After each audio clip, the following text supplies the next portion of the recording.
This episode is brought to you by Muntins Malts, a company that is passionate about providing premium malts to brewers worldwide.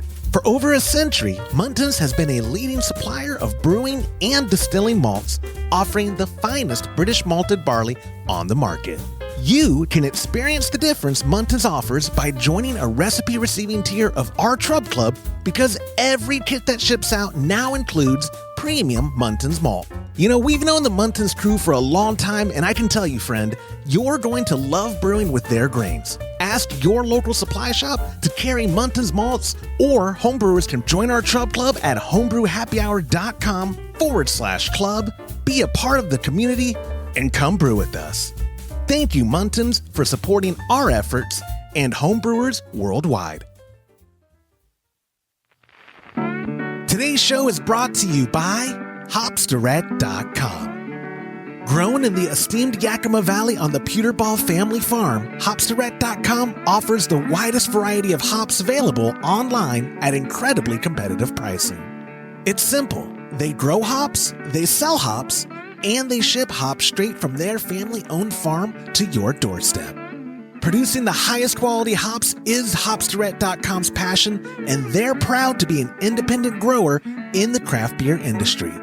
Go to Hopsdirect.com right now and get what you need to make your brew day better. That's Hopsdirect.com.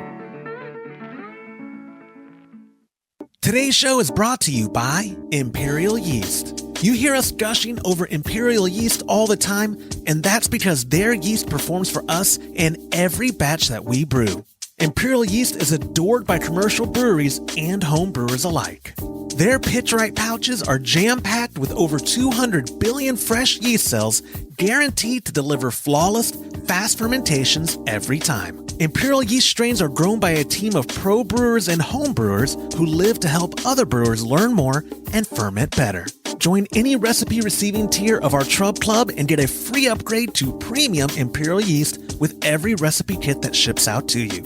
Learn more at homebrewhappyhour.com/club and come brew with us.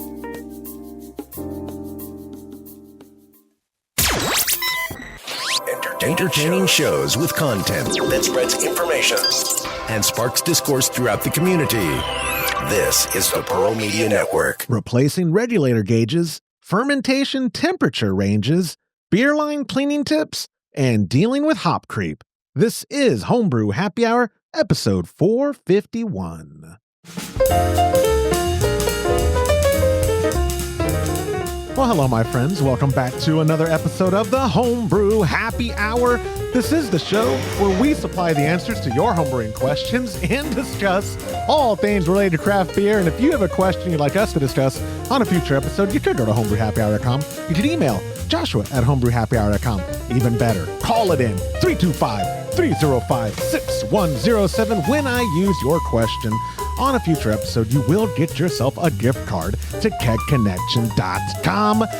It does not get much better than that, but it does. I am your host, Joshua Stubing, joined as always by the Director of Operations at cmbecker.com over there, Mr. James Carlson, as well as the President and Chief Keg Washer of Keg Connection LLC, Mr. Todd Burns. Sorry, I was startled. I don't know if that was Vilver who made that noise. There was some, or Todd was blowing his nose. But either way, gentlemen, welcome to the show.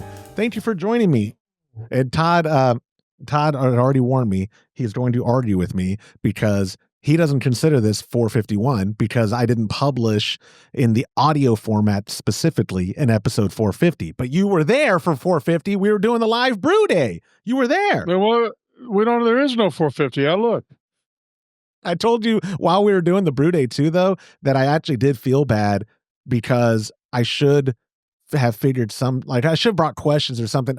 We were about 45 minutes into Brew Day Live, and I was like, nobody's going to listen to this. This has no, it's like it would be listening to paint dry. As boring as watching paint dry, can you imagine listening to it? It would not have been enjoyable.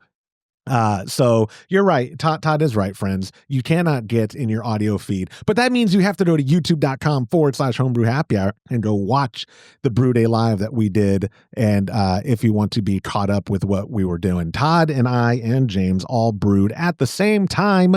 They were brewing on their brow tag. I thought it went well. My pop and I did a German Pils. I'm about to keg today. It is at 10:07 or 10:08 right now. A nice dry Pils, as I like it. James, you did a fest beer. And before we talk about your fest beer, though, real quick, because I think that's more interesting than how our beer's finished. Todd brewed a pale ale that he concocted himself, I believe, your own recipe. Yeah. And you're also cold conditioning it. But what is that? Is one of y'all's doors open? I'm sorry, not being a snob. Mine's closed. Mine's open. Can you close it? Somebody's being super. You'd like me to close it? Oh, dude, please! It's gonna be hell to try to edit that. Like, I'm not gonna, but that's why I addressed it early, so people on the audio would be like, "Why is there these weird jumping arounds and stuff?" Or you know what? It might be the microphone. Either way. I'll figure it out in post. Either way, with the brewing, James's Fest beer, I was just alerted literally before hitting record, hit a number I've never heard. James, tell us how the Fest beer ended up. 10,002. That's so low. That's yeah. It's just a little bit above water. But what was the strain you used? Because did you just use that Weinheim Stefan? The Cellar Science dry? Yeah, but like I told Todd, I've been doing strictly beta mash and no alpha, because I generally get a little bit of that when I go to do the mash out, which I haven't been doing. So I'm going to have to split up my mash schedule and do so much in like 145 and then bring it up to around 159 for like 10 minutes or so. Or like I did in the past, Todd had mentioned something that I might try. He'll start to get it there at the end of the I'll let him explain it, but I think I may try doing what he's doing, because I got to get a little bit of body and sweetness in there just to keep it from being so damn dry. Yeah, well, but to be fair, you'd rather be dry than sweet. But 10:02, that's wild. That is so. Yeah. That is. How's the color though? I mean, everything else turned out great, right? And everything. Yeah, I mean that seems to be all right. I just wish it had a little bit more going on. It's like I made a brute Pils. Hey, I like that brute Pils. I totally forgot to Todd what you pitched. I think you used Imperial Independence. And you ended up having to also stop yours, right? For cold, like it was already getting low and still fermenting. Yeah, but I mean, it's not unusual to stop it. I don't think. I mean, because a lot of times I like to get really dry when it's like a lager, but this is a pale ale, so the recipe called for 1.014. I stopped at about 1.025. Oh, when wow. I say the recipe called for it, it's because when you're setting up the recipe in the program, it automatically calculates what it's going to end up to, which it normally doesn't.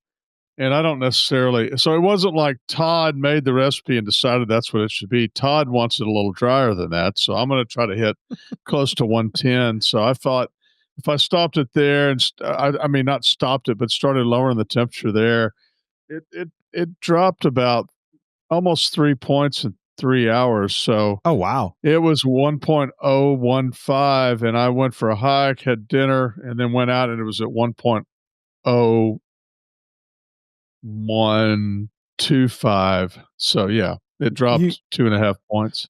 Pardon me. And you were using very fresh yeast, so that helps with the efficiency, I'm sure, of the fermentation. I mean, because it all of ours finished quickly. Like I know y'all are cold conditioning, whatever. I'm actually at the point where I'm going to keg it when we're done doing this, or I'm going to keg it this evening, the Pils, because I'm ready to get it in the fridge, let it sit for a while on gas, and then tap it. Maybe I'm not quite sure if it'll be ready. My folks are doing a party this weekend for my nephew, and it's my wife's birthday, and it's my birthday, but it's my nephew's party. When you're turning 40, they don't give you parties. You just accept that you're aging. But I wonder, that'd be too green, wouldn't it, for me to put it on gas today, Wednesday, and then try to serve it up on Saturday? We'll see. We are not hurting for beer, though, to be fair. But anyways, if you missed all the action, my friends, youtube.com/homebrew happy hour. You can go to the live, or I have a playlist for every episode. That's the only place right now to get 450. If more than 20. No, I need more than that because I get that many text messages a day from people who listen to the show. If more than 50 people say, put it in the audio feed, if you text it to me, 325-305-6107, I'll consider it. But then I have to apologize to everyone else, the dozens of others who didn't reply and didn't want it in their audio feed because it is 2 hours of paint drying. But I have the most fun doing Brew Day lives, and I think the people who join us at the live stream have the most fun. We get to See, I don't think that. I don't think the Brew Day live stream should be 450 though, because we didn't really do anything. It was a celebratory thing in place as 450. You're getting caught up in semantics of what an episode is. If I'm not. It bothers you enough. I'm not going to change it. I considered at first, but then I was like, it's annoying him. So maybe I'll just keep it as it is. And this is 451. I already said it at the top of the show. I can't go back on it. Before we get into the questions for episode 451, I have a little bit of housekeeping. It is the last call, my friends, for the Trub Club recipe of the month, which for October is a delicious German Pilsner. You can go to patreon.com/homebrew happy hour, join a recipe receiving tier, and get this shipped out to your home. I've sent all the details to our shipping lead, Tammy. She should be getting those out tomorrow or maybe on Halloween, Friday, which I guess for y'all listening to this on the day we publish it, that would be tomorrow. So Thursday or Friday of this week, it should be going out. Thank you to our sponsors, hopsdirect.com, Munton's Malt, Monster Brewing Hardware, and of course, Imperial Yeast for supporting what we're doing, our efforts. We could not do it without them. And of course, every member of our patreon.com/homebrew happy hour Trub Club. We literally could not do what we do without y'all. And then, like I had mentioned already, if you want to see all the fun from Brew Day Live, where we did a German Pils, my pop and I did, and then James brewed the Fest beer and Todd brewed the Pale, youtube.com/homebrew happy hour. And I don't think you'll be disappointed because after the fact, you can scrub through all the action. You can see my dad and I arguing about something and then scrub. And then we're arguing about something else and then scrub. Tons of fun, tons of action. That's all the actual small talk I have. I'm going to get the gong going to over the keyboard noises. Our first message, our first question for this episode this week is our buddy Adam, and he wrote in saying, "Hey Josh, I received a regulator from Amazon and the gauge is pretty bent on the top. The damage doesn't appear to be keeping the regulator from working. I do want to know if a bent gauge must immediately be replaced. Is it possible to be accurate even with damage to it, or should I replace the gauge? I'm very new to all of this, so any advice on regulator care would be nice to get from you. Thank you." Todd, I'm going to throw it to you. You have handled thousands of regulators, if I'm not mistaken. And I'm sorry. Okay, no, I'm sorry. So, again, I'm hearing stuff. I gotta focus, Josh. On regulator damage, I've not seen a gauge like I have a gauge from. I'm actually fixing my spunding valve. I have to clean it and whatever. I've not seen a gauge, if he means bent from the outside, that didn't also drastically affect the inside needle and all that. But conceptually, just to start off the question, is it possible, Todd, for there to be gauge damage and the gauge still be accurate to the pressure that it's set to? Yeah, absolutely. So this isn't actually a regulator, but oh yeah, because I wasn't ready for the question. But sometimes what you'll find is that it's bent forward a little bit, like this way. And if you grab the gauge and pull back on it, you can straighten it back out. And if the needle's on 0 and it doesn't seem to, and nothing on there is blocking the needle from moving, then a lot of times it'll work fine. And it's just when that paper or that needle is affected when it becomes an issue, right? Yeah, if the aluminum inside of there actually stops it from moving. I say aluminum or steel or whatever that plate's made out of. Is there in your opinion, for regulator care, are there any, like, the gauges are the last thing I think of maintenance. Like if they're on properly, like here's another spunding valve I have because I had to go to backups on stuff. If they're mounted accurately and all that, there's no reason to have to replace those ever. That's not part of like routine care. But for routine care on your regulator, is there anything you can think of, or is it more of a don't mess with it unless you absolutely have to? Greasing the it depends on the tap right. You want to make sure you put a little O-ring lube on that permanent or that replaceable uh, The flat seal? part that's on the end, the flat seal on the end that seals to the CO2 cylinder. I always try to put a little bit on there. If you don't have that, there's really not any maintenance. It either works or it doesn't, and when it stops working, you would do the maintenance. Yeah, and that's this. I don't know if you noticed. I brought 4 questions in because a couple of them I knew and I've accepted that they were going to be quick, but we haven't actually talked about regulator care. And one of the reasons though is not a lot of people have asked about it, but mainly because there's not a lot. It is a component that it's working. You don't got to think about it now. Stuff like creep does happen sometimes. And I thought that would be good to bring up, not just to stretch it out, but so that we can cover it. So when someone else asks eventually, hey, I set a pressure to 10 PSI and it's creeping up to 15. What do I do? What can you give what advice can you give to people who do experience? That's the most common one I get. There may be one is creep. Yeah, is creep in regards to troubleshooting regulator. How would you address? It's not part of routine care, but someone's going to hear this and go, "Oh yeah, but I also noticed I set it to 10, and it is up at 13, which is fine but you can address. It's not really routine care. It's just it's not working, so you need to replace parts in it. Right, which would be which parts? Here, let me get them and I'll show. Perfect. We can do that. And James, I'm going to throw it to you while he leaves the scene. I've noticed in my experience with Taprite, the new CM Becker ones, the new GovReg ones, most of the known brands don't have issues of having that you have to address unless there is like I dropped it and I broke the gauge and I got to replace it. Do you do anything with your regulators, or is it again just a not unless I have to kind of situation? Well, it depends on, like he says, it's pretty bent on the top. Okay. Hold on. Let James finish his thought. Go ahead, James. Well, I was going to say is sometimes what happens is there's just 2 screws on the back of the gauge, and it is possible to bend the outside, the black part with the lens. You can push it back into place. But if it gets bent too much, the inside, the gauge face that has the numbers actually gets bent, it can affect the way that needle sweeps. And then you just need the only thing you can do is swap it out. Is replacement. Yeah. Okay. Go ahead, Todd. Did you bring back a premium CM Becker? You brought a Taprite. Oh. Well, he said he had a Taprite. So on a Taprite, you unscrew this bonnet. Same thing on a CM Becker. They're both diaphragm regulators, so they're going to be pretty much the same thing. And then you just want to remember how you took this apart. And then once it's apart, this goes on to the side. It's got a little groove. So you take it off that way. And then the inside of here is a cartridge, and that cartridge unscrews here, and you take that cartridge out, replace it. And then the rebuild kit also comes with a diaphragm, so you can replace it.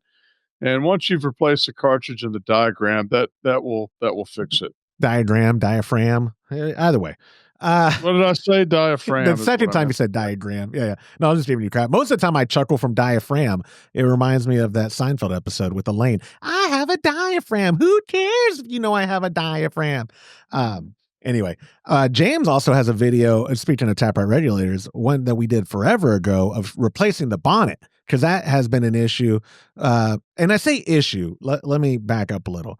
Sometimes when people the regulators sometimes freeze up. That happens. With the Taprite ones, sometimes when they freeze up or from overuse, would you say they strip? Is that the technical correct technical term to use for why you'd have to replace the bonnet, James, on a Taprite? Is it a stripping issue of that threading for adjusting? Yeah, sometimes we see, like, if for some reason that hangs up, you can get plastic or some kind of foreign material in the threads in that internal nut and screw, and it can cause it to lock up, and then they force it, and then they just the plastic part, because it's a hex head on the adjuster, and it's a male hex, and in the bonnet it's a female hex, and they interface.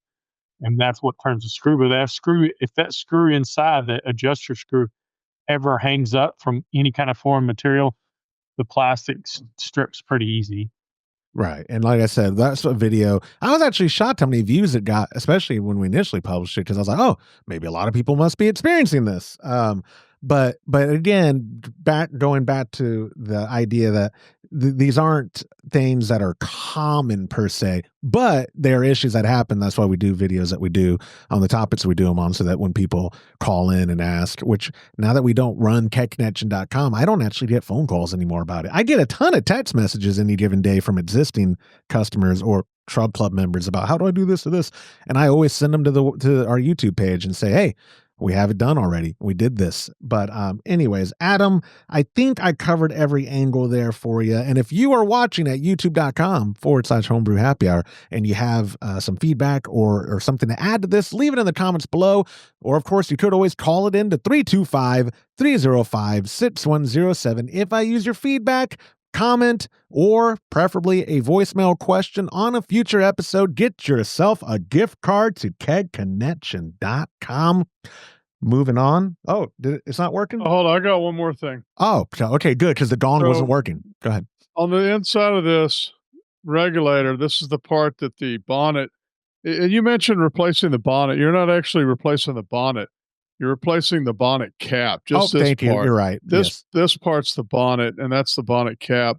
And then this goes inside of here, and there's a groove. You probably can't see it in there, but sometimes this will get, especially if it's in a real moist kegerator, it'll start to get a little bit of corrosion on here, and it will stop turning, or it'll be very, very hard to turn. And that's one of the ways you end up breaking the bonnet cap. If you have that problem, just take it apart, and it screws in reverse. So it's not lefty righty. It's not lefty loosey righty tighty. It's the opposite. How long? And then go ahead. And then you just lube this here real well and clean it up. And then once you do that, it should be smooth again, and you won't have the problem anymore. How long have you had that sign up? Has that been this whole episode? And I just not noticed? Yeah. But it's not. I'm trying to. I need to do it in reverse. No. On the screen, everyone sees it's correct. Oh, good. Yeah, you guys, I think, see mirror images on video, but no, it's legible. Yeah. You are absolutely insufferable, dude. Anyways, I'm moving us on to no, I gotta get rid. Hold on, you're not on the screen anymore. Ha, Adam, thank you so much for submitting that question. You can't silence me though. Or you could actually. I could. Yeah. That's the producer's privilege. Moving on, question number 2 is an email from our buddy Vince. He wrote in saying, hey guys, love the show. I've been homebrewing for about 2 years now and still struggle with fermentation temperatures. My basement sits around 68 degrees Fahrenheit year round, so I can't always get it as cool as some recipes recommend. If I'm brewing an ale that calls for 65 degrees fermentation, is it better to keep it slightly cooler, or be a few degrees warm, or is being a few degrees warm not a big deal? James, in regards to temperature range for fermentation, what if you had to pick a side, not the perfect nailing your number, but if you had to be slightly lower than the range or slightly higher, what would you pick and why? I'd do a little colder if I had to choose. It's going to slow the colder it goes, the slower you got to make sure the yeast will tolerate the temperature range you're fermenting in. But granted, it will. Colder always is better for the kind of beers I do, because warmer introduces different flavors in the yeast. And like it might be preferable with a certain style to ferment at a warmer temperature, but with the ones that I do, I want it as clean as possible and cold as clean. Absolutely. And 68 to me, that's a dream. If I could, 68's great, perfect for ales. Absolutely. And he's saying that if it's calling for 65, I would always say, and Vince, I didn't follow up with him. He could be meaning this, but your range should always be determined on the strain you're pitching. Like, check the manufacturer's instructions. If you're pitching Imperial Dieter, look to see what its range is, not some rule of thumb for any given style, right? If that makes sense. Like, oh, I'm brewing an IPA. That range is 61 to 68 or whatever, or 58 to 68, whatever you want to make up.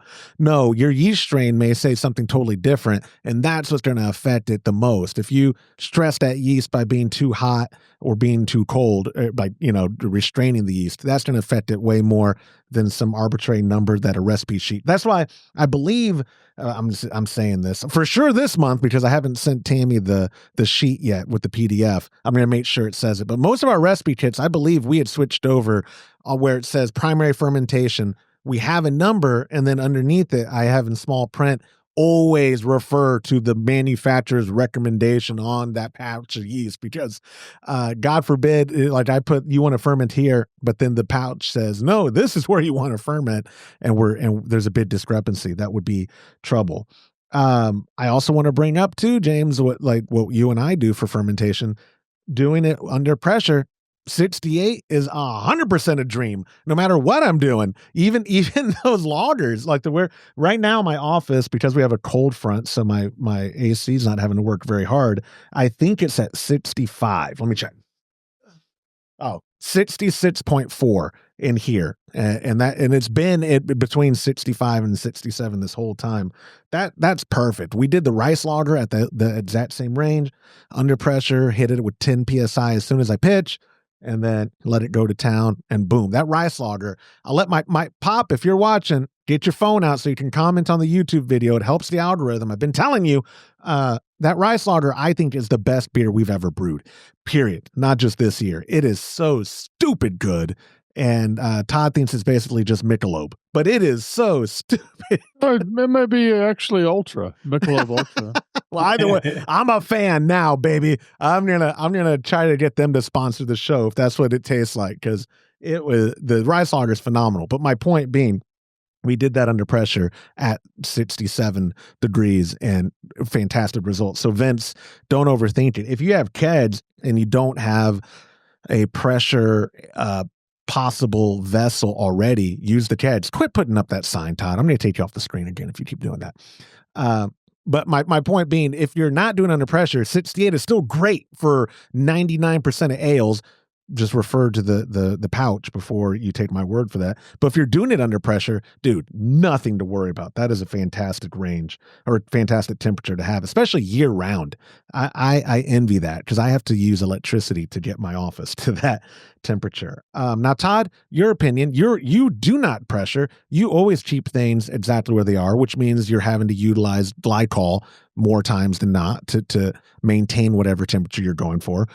It's not a problem with you, but let's say hypothetically it was warmer or cooler if you had to pick, and why? I mean, to me, it's a hard question to answer, because it depends on a lot of things. Like, so as James was saying, style makes a huge difference. So if, like a Hefeweizen is a good example. The lower the temperature you use on Hefeweizen, the less banana and clove flavors you're going to get. My wife loves banana and clove flavors. So yeah, I'd probably go a little high on a Hefeweizen on the beer that I just brewed. So if you look at that Independence ale yeast, I think it's very similar to Flagship, but Flagship is cleaner. So that Independence is actually going to have more of that fruit character, and it's going to have a lot more of it the higher the temperature you go. Because I was doing a pale ale and I wanted some of that, I decided to do it at about 68. So 68, that's what his temperature is. That's probably perfect for that beer. I mean, keep in mind it's probably going to warm up some when it starts to ferment. The higher the temperature you're fermenting at, it may actually get it may get more active more quickly and warm up more as well. So that could have an effect on it as well. That's a good point. You're right. 68 in my office being 66, when it was at Krausen, it was probably at 70. Yeah, it could have been. Yeah, I noticed when I ran the glycol on this one that there wasn't a significant difference. So I ran it at about, I was probably 67, 68. I had a thermometer in there, so I was looking at it. And the beer, the wort as it became beer. I'm not sure when you stop calling it wort and when you start calling it beer, but anyway, it once it starts to ferment, right, then it's becoming beer. But so it never got above 68 that I could tell. Maybe it went to 69, but it certainly never went to like 70. Right. So, I think for this for a pale ale, you do want some of that flavor in there, or I do. If you're trying to do a lot cleaner beer, then maybe you don't want that flavor, and you want to do it a little colder. It really, it's very personal. It depends on what you want. So if somebody's all about clean and not having any ester characters, fruit type characters in there, then they're probably going to want to go colder. If you're a brewer and you like more of that, then you may want to go warmer. So I think it varies depending on the style. You mentioned as well, Josh, that the temperature of the yeast. So this particular Independence is rated to use between 60 and 72. Oh, wow. So it has a pretty range. wide range. Yeah. And I don't know. I mentioned Flagship. Let me see what you can look at Flagship. Flagship. And to your point too, you're right. One of the beautiful things about homebrewing that I say a million times, because it is the best time ever to be alive as a homebrewer, that you have total control. If you're doing a Kolsch and you like more fruity esters in it, yeah, you could do it at the higher range of your yeast strain and get those, where if you don't like as much, you could do it under pressure and at a lower temp and suppress some of that stuff you're not wanting. You have a lot of control in how the final beer ends up, intentional or unintentional sometimes. But it is a good point, Todd, that the range does allow you it gives you some freedom with what are you going for. So yeah, I know what you're saying. Flagship, sorry, I didn't mean to cut you off. You're good. You did though. Flagship is basically Chico. Everybody makes a Chico yeast that makes yeast because it's so common, and it has so little of those flavors within the range that you could probably get away with going to a higher temperature and not getting as much of that kind of fruity taste, because it's just so neutral of a yeast. Yeah, no, that's a good point. I like that. I was considering not even throwing the question to you because I got so much info out of James, and I'm glad I did though, Todd, because I learned something as well from you. Look at that. And you took the sign down too. We're friends again. This is good. What a good life. I forgot you put it down on your desk. I'm so stupid.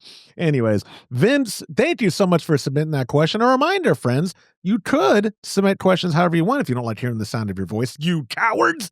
Or call it in to 325-305-6107 when I use your voicemail.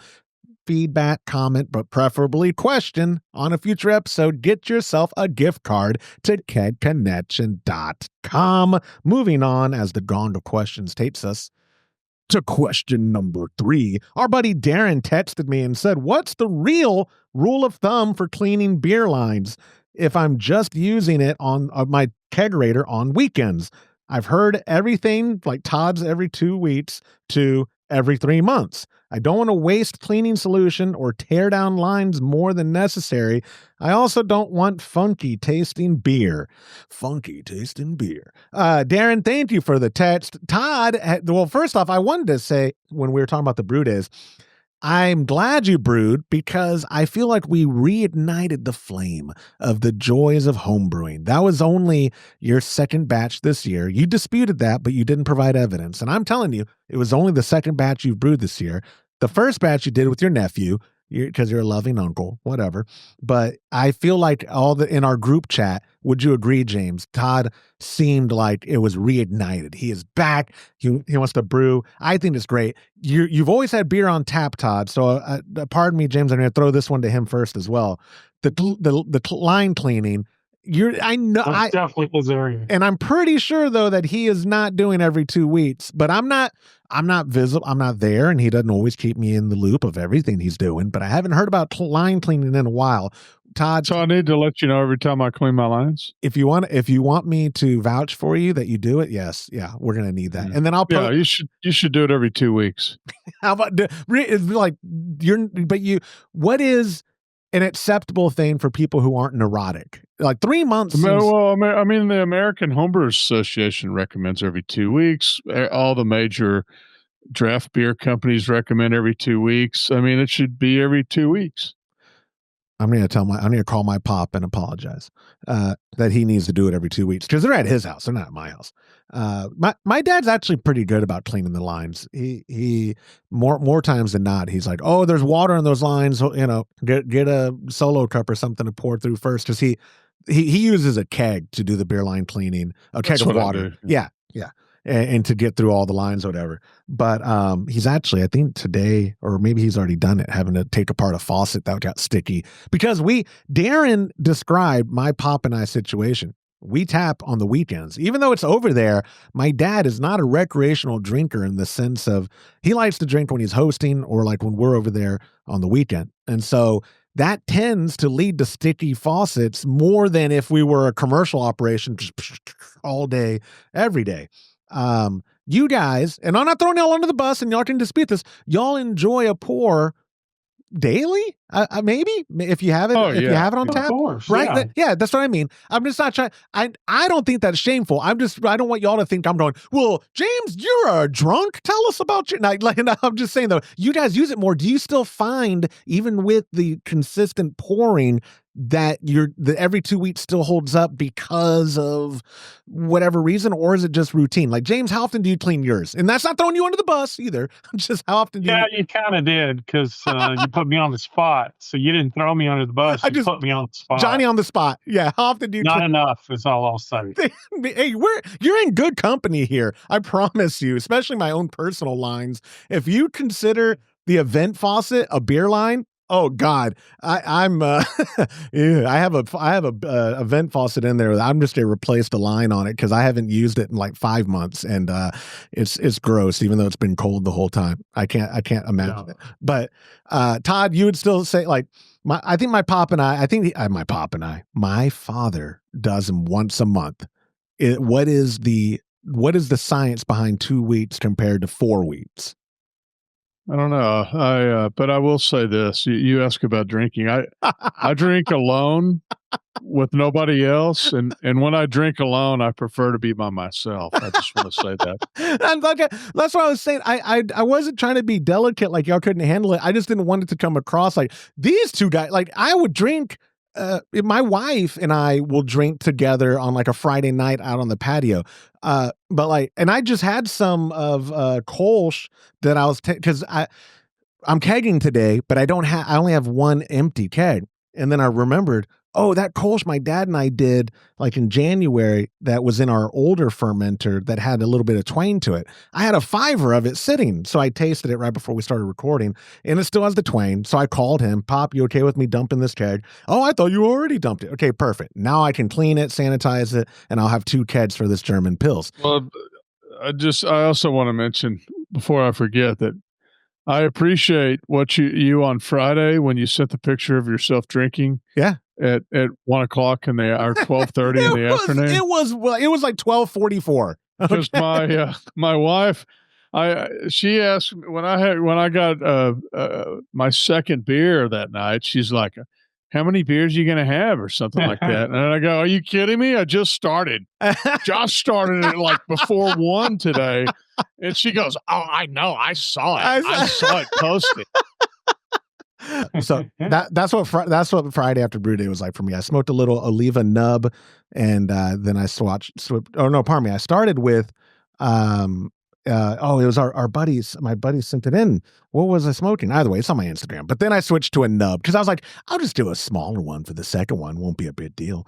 But anyways, I've totally digressed from Darren's question about cleaning beer lines. If Darren, you want the firm answer from the man himself, Mr. Burns, 2 weeks. That's how you ensure it. But every 3 months does sound kind of preposterous for people. If you're a weekend drinker, you're gonna probably have stickier faucets if you're doing it every 3 months. Like at that point, do it every time you switch out your keg. and then that you could leave that as a rule of thumb for worst case, unless you're really slow drinking like my pop and I on some kegs. We still have kegs of 2022 breakfast stout. So if we waited to clean the lines after we had officially floated that keg, it would be some really sticky faucets. But yeah, I think every 2 weeks is good. I think we agree on that. Darren, thank you so much for submitting the question. And a reminder, my friends, if you want a gift card to kegconnection.com, you got to call it in, leave a voicemail. Could be a comment, could be feedback, but we need questions in our voicemail format to 325-305-6107. Moving on. Hey, I want to mention something before we move on. Yeah, go for it. So, have you ever heard of Gustav yeast? From Imperial, Gustav. Is that not their Hefeweizen strain? No, it's actually their Kolsch strain. That's the one they get it from Cologne. That's their commercial one, right? That they don't do homebrew. Absolutely. Yeah. That's what I'm saying though. They don't offer it to homebrewers. It would be cool sometime if they were running some, if they do some packages just for us just for when we do the yearly competition. Kolsch Cup? You know what? That is a great idea to ask them. You mean to get them to pouch it for us? Or just say, hey, if you're running it for somebody, make us some pouches and we'll promote the crap out of it for, during the podcast commercial. Imperial G17 Gustav. Anyway, I never had noticed it before. But Dieter is also a Kolsch strain, so I don't really. It would be interesting to know what the difference is. Yeah, that is definitely a reason to have Owen back on the show. Like we could talk about, because you're right. Dieter's been their longtime commercial and homebrewing available strain. Gustav, I don't know when they launched it, but I do remember because you and I have talked about it before. I feel like they launched it in the last 12 months. I don't think it's been around that long, but could be wrong. But that is a great idea, Todd. And look, the range on it, 58 to 68. Low flocculation, pretty high attenuating, 79%. It can tolerate up to 8%. And then medium. Man, it says though, here's what's funny. It's good for alt beer, Kolsch, or Goza. Would never have thought. Yeah, and that's the other one's good for alt beer and Kolsch too, but I don't remember what the third beer was on it. I'll tell you as I have the website up. Dieter. Pardon me. Keizer's the alt strain.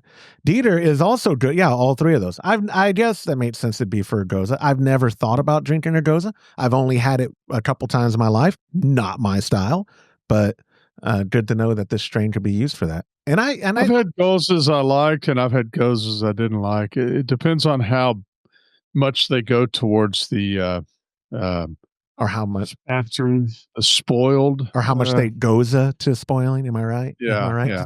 I was say they comes and they Goza. They turn into actually a sour and not a. Yeah, very tart. The real ale. I don't know if they still make it, but a guy got me a variety pack once, a guy I trained with, and he was like, oh yeah, try this one.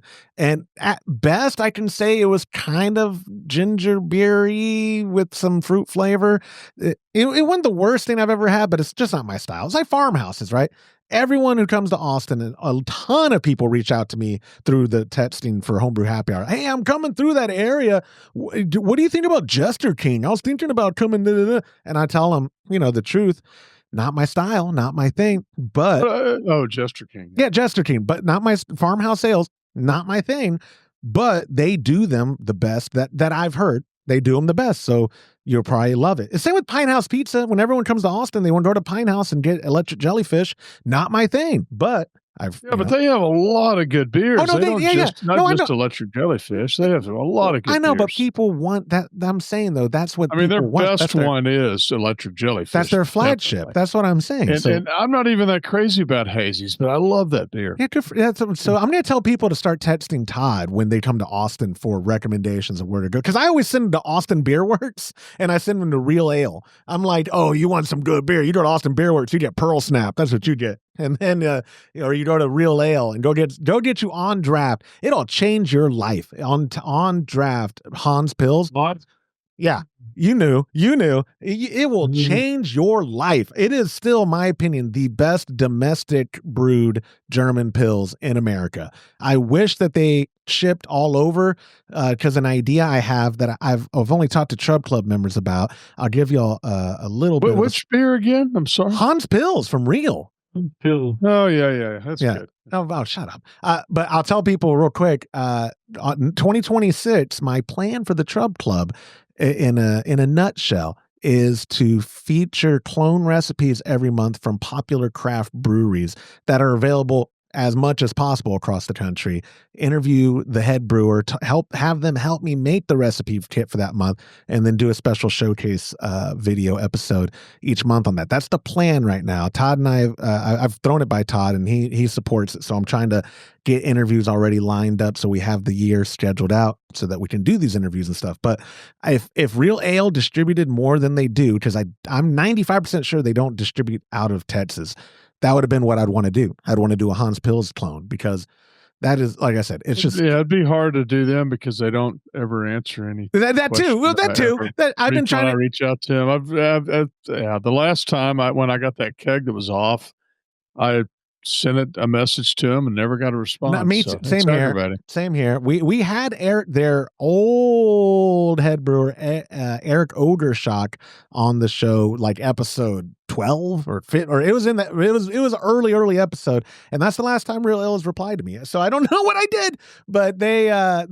Well, you really pissed them off. Yeah, but by proxy must have, because they don't reply to you either. So just because I'm associated with you. Yeah, that's right. They Googled you and like, oh, he's with that. No, can't do that. Anyway. I do agree that Austin Beer Works would be a good place to send people. I think they're what are they? Pearl Snap's my favorite. Flavor Country is really good. I don't know if they make another one called what they have a black Fire Eagle. They had good. Their black lager, something Thunder. Never. I think that's I did. Black Thunder. I think that's just a certain time of the year. It is. It's a seasonal release. I have one can of it in my fridge. I'll bring it to you. You can have it. It is super good. I like that one. It is so good. But anyways, I like black lagers. That's kind of that other one, the one that we had the other day when we were in the hotel. Oh, the 1447 from New Belgium. Yeah. Which is one that you thought would be cool to go out to Fort Collins and interview New Belgium about 1447.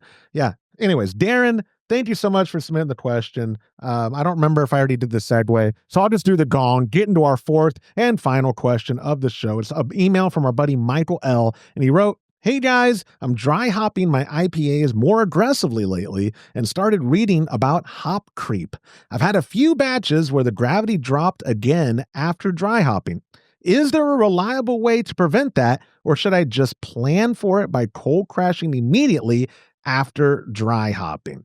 James, this isn't for me. I know everything about homebrew. But could you explain to the people though? I know you don't dry hop, but conceptually you're there with the knowledge. What is hop creep? What would people be looking out for? Oh, here's. I was going to say I've never heard of that term. Maybe Todd had asked me earlier, and I had to actually look it up. I'll give the synopsis, and then we'll go over some conceptual things, because I brought it because, again, this email had been in my inbox for almost 2 years. I feel bad when email questions especially on a topic we don't do or haven't done. It just sits there. So I was like, hey, Michael, your question's going to be on. I think it's a great question, actually. It is. I like it. When Michael was funny though, Michael's reply was just like, I forgot I ever wrote into you guys. How are y'all doing? Are y'all still doing the podcast? Like, but anyway, hop creep, as far as I understand it, is when you're dry hop before, like, fermentation's not fully done, you're dry hopping, the enzymes from the hops create sugars that become fermentable, and then the fermentation just goes off again. So you're basically doing a secondary fermentation from your hops that you are dry hopping. Obviously, the easiest way to negate that, don't dry hop, just brew Kolsch. But no, the realistic answer to preventing that would be making sure primary is done. But I would think his suggestion of cold crashing immediately after adding the hops would help. But I don't know if that would kill what you're going. Like, how about this, James? What are you going for when you dry hop? It's aroma, right? Is what you're going for? Yeah, aromatics. Yeah, and you typically do that after primary fermentation. If you do a secondary fermentation, I would recommend after primary or high krausen, you can dry hop. And it really needs to be at room temperature because you get more aromatics out of the hop. But you don't want it set in there forever. So if you do a secondary, if I was doing a secondary and I dry hop, I would monitor the active fermentation once it starts to slow down, because high fermentation can scrub off the aromatics of the hops themselves. Once that dies down, then do your hop for no more than 5 days.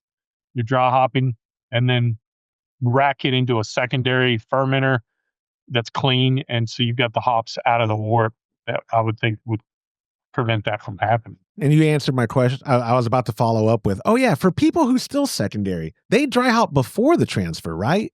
Or they wouldn't dry hop in the set. Like, that's the way I would do it. I don't know how. I don't do a whole lot of dry hopping. I've done it several times, but many years ago when I was doing secondary fermentation, I would definitely dry hop in the primary and then chill it down after the 5 days, or on the 5th day start to get it cold. That way, because you can move the wort easier when it's cold than if it is warm, because it'll start picking all that stuff up off the bottom.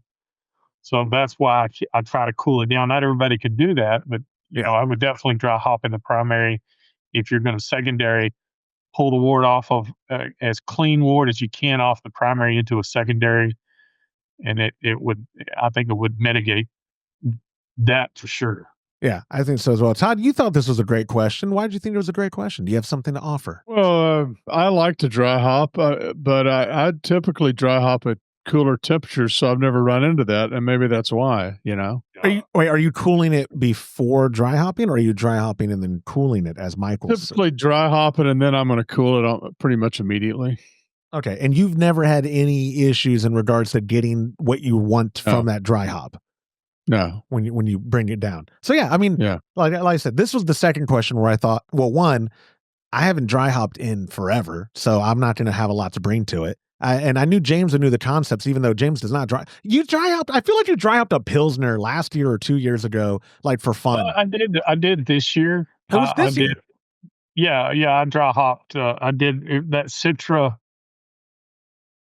I used Citra hops. It was on a Pils. Mm-hmm. Okay, that's what I didn't remember what it was. I mean, this year, besides the Fest beer, I don't remember you doing anything other than Pils. That's why I thought it may have been a year before. I did an IPA accidentally. That's right, and you gave it to Todd. That's right. You did do the accidental IPA, which yeah, very good, very good. I'm just saying, Todd loved it too. That's it's so good when you're like, I did this on accident, and then we're like, dude, it tastes great. I didn't try the accidental IPA, but I know Todd loved it. Yeah, if I dry hop more, I could extend this question more. But like addressing hop creep, if you can just kill the conditions that would cause fermentation to reignite, and cooling down your beer. At that point, it's beer, right, Todd? We've agreed it's become beer at that point. Fermentation's done. It's not wort anymore. It's beer. If you can make the conditions to where fermentation won't happen again, as lowering the temps would do, boom, you're good. You shouldn't have to worry about it. Like Todd's saying, he's never really even thought about hop creep because you've never had the issue of fermentation starting back up after you dry hop. Right, that was to you. No, that's what I'm saying. You've never had ferment, and you would know because your bubbler would start going off again or whatever. So it hasn't. I don't really understand the question, because I mean, I would, if I dry hop really cool, it's really cold, then I'm basically gonna take it into a keg from there. No, I know. He's saying he's had some batches where he didn't cold crash immediately after dry hopping.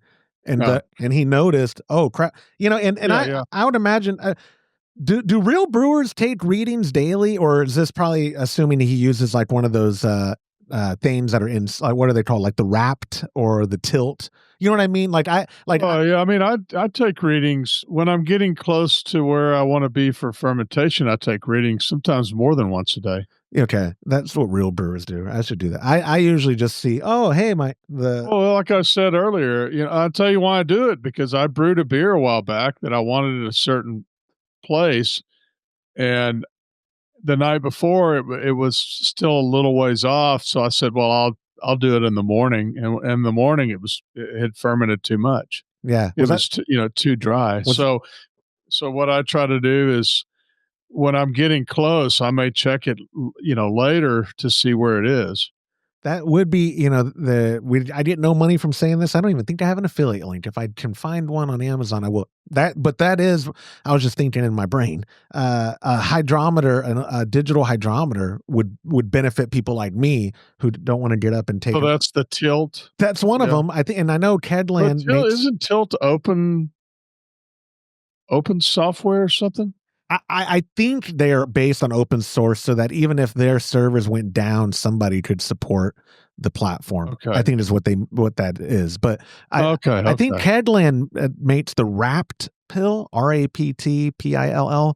That's another one that I think is just a budget option. There's been, over the years, there's been a ton of digital hydrometers. So I'm assuming, I'm like 95% sure Tilt is the most popular one. And then maybe Kedland's picking up. But that might be a good The problem with a Tilt is that when you're getting the readings off of it, you don't get to taste the beer. I knew you were gonna have some answer. You're right. That's a good point. Easy Dens. Easy Dens. You're right. When the Easy Dens is such a little bitty sample, it drop. Yeah, but you can still taste it. I mean, you just pour a little bit bigger sample and you can taste it. You almost use too much with a hydrometer. But Easy Dens, as you know, is completely, totally dead to me. Oh yeah. So, yeah. And here's what's funny too. Let me digress. Michael, thank you so much for submitting the question. I'm going to add a separate bullet point so that people don't think this is part of Michael's question when they see scrubbing through the YouTube video. I can appreciate a good boycott, and you always give me crap because you call me petty because I've got 3 or 4 or 5 various boycotts going on at any time in my life. I need to remind you about your boycott with Easy Dens, my friend. That's the only one I have. But you are sticking to it. You have no desire to ever give them money again or ever talk positive about them again. Well, I mean, if somebody messes me over on a couple of breakfast tacos, I'm probably not going to lose a lot of sleep over it. But when it's $400, it pisses me off. It was more than that. I'm going to do a whole episode 450. I'm going to rewind. It's just going to be me ranting about the companies I've been boycotting recently or for many years. I have not stepped foot or spent my money with Target since January 12th, 2008. That was the last time I stepped foot in a Target. My wife, unfortunately, spent. What about Rudy's Barbecue? No, Bill Miller. Bill Miller. Oh, Bill Miller. They're the ones who did me wrong. Oh, they did me wrong. The San Marcos location, dead to me for the rest of their miserable lives. Dead to me. Corporate. Gosh, I wish we hadn't brought this up. Corporate is on a 2-year ban. We just had 1 year. I have 1 more year left of their 2-year ban, and I might try the Buda location or one of the Austin ones. I'm not happy about it. What's worse, James, when Todd came to town to do work on one of the rental houses, he's laughing like he didn't do it on purpose. He acted like I did not. My wife's the one that asked for it. She knew about the boycott. She knew. They're like, hey, Josh, hey, can you get us lunch? We're all filthy and covered in this, and we'll buy your lunch too. I was like, yeah, sure, guys, of course. She had no idea. That's the funny thing is it's such a big deal to you, but when you were explaining the boycott, all she heard was blah, blah, blah, blah, blah. She didn't remember at all. And where I kind of felt bad, I was like, yeah, you're the one who reached out to me. And I was like, yeah, Todd, no, don't even worry. Tell me what you want. I'll get it for y'all. Don't worry about it. Like, as in, I implied I'd pay for it. Todd was like, we're really feeling like Bill Miller. And so I was like, I'll come get your money right now. And I did. I drove over there. I got his cash. I went and picked it. They were like, you just get something for you. You're not paying for it. I go, no, I want nothing from that location. And I didn't. I picked up their food. I delivered it like a good employee. And then I cursed the whole way home. Like, oh, they knew what they were doing. My parents do this to me now too. We go over there and like, oh, we didn't feel like cooking. We picked up Bill Miller. I'm like, oh, did you? Oh, did you? Okay. That's great. Anyways, I am petty. I'm was he number 73? Richard Petty. I'm that petty. I am super petty or convicted is how I say it. But anyways, yeah, you should be sorry you brought it up. Guys, that is actually all I have for this episode. I could have Can't we end on something else? Let's just talk about one other thing related to beer. What can we possibly bring up? Huh? Happy episode 451 after a fun episode 450 of Brew Day Live. People looking for 450. I'm looking for it as well. Oh, thank you guys so much for your time. I appreciate it. We'll catch you again soon. Bye. And that will do it for this episode of the Homebrew Happy Hour. If you have a question you'd like us to discuss on a future episode, of course, you can go to homebrewhappyhour.com and use that submit a question link at the top of the page. Even better, why don't you get yourself a gift card when you call it in to 325-305-6107 when I use your voicemail on a future episode. That is how you get that gift card. Thank you to our show sponsors like Munton's Malt, premium grains for a better brew day. If you aren't already brewing with Munton's, give them a try by joining the Trub Club at a recipe receiving level. For the best hops available online, give our friends at hopsdirect.com a visit and pick up what you need for your next brew day. Also, get a pack of premium imperial yeast along with delicious recipes from us when you join the Trub Club. I implore you, friend, to go to patreon.com/homebrew happy hour and come brew with us. A huge thank you to every member of the Trub Club. I'm Joshua Stubing. Thanks for listening.